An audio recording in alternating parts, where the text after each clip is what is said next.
Watch what happens when a top education official gets asked if Holocaust education is just DEI and can't give a straight answer. Does refusing to hire a Holocaust denier as a member of Harvard's history department faculty count as an ideological litmus test? I'm going to ask you two really quick questions. Do you think that Holocaust education in our schools is a DEI program? There's no card for that. That's just yes or no. I can look at whatever card I Holocaust choose. education, Thank is you it a very DEI? much. You can have a press conference to say whatever you want. I just need a quick answer to Your this. soliloquy Is very Holocaust, informative. because this is my time, is Holocaust education a DEI program? No. Is African American Studies a DEI program? I think I answered that with one I'm of the asking other it again. callers. Listen, we should be Just able, yes or no? We should be able to teach My courses in their point is entirety. they are DEI programs, both of them, because students need diversity, equity, and inclusion to understand their environments. So both Holocaust education and the teaching of African American history are important, which is why the state of Connecticut requires it in our social studies curriculum. You're talking out of both sides of your mouth. You can't support one without supporting the other. Now, Madam Secretary, what are the limits of this viewpoint diversity that the administration is trying to enforce? Under these demands, for example, would the Harvard government department be compelled to hire faculty that believe the 2020 election was stolen?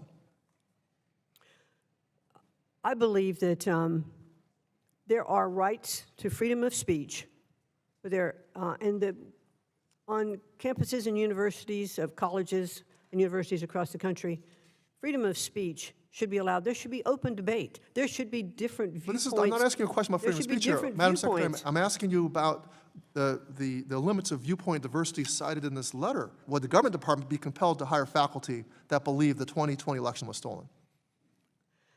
As an example of viewpoint diversity. However, one of the things that Harvard Crimson, and by its Okay, own, I think you don't really have an answer, so I'm going to move on to other 3% of questions. Maybe we can conservative clarify by the questions.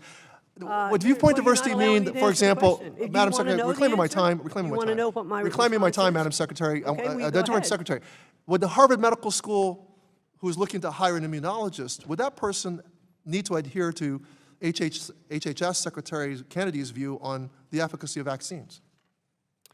Listen, we all know that we should have our universities look at what all the programs are. I don't think you really thought through this viewpoint diversity issue. That you're trying to put forth is a false narrative. Okay, does refusing to hire a Holocaust denier as a member of Harvard's history department faculty count as an ideological litmus test?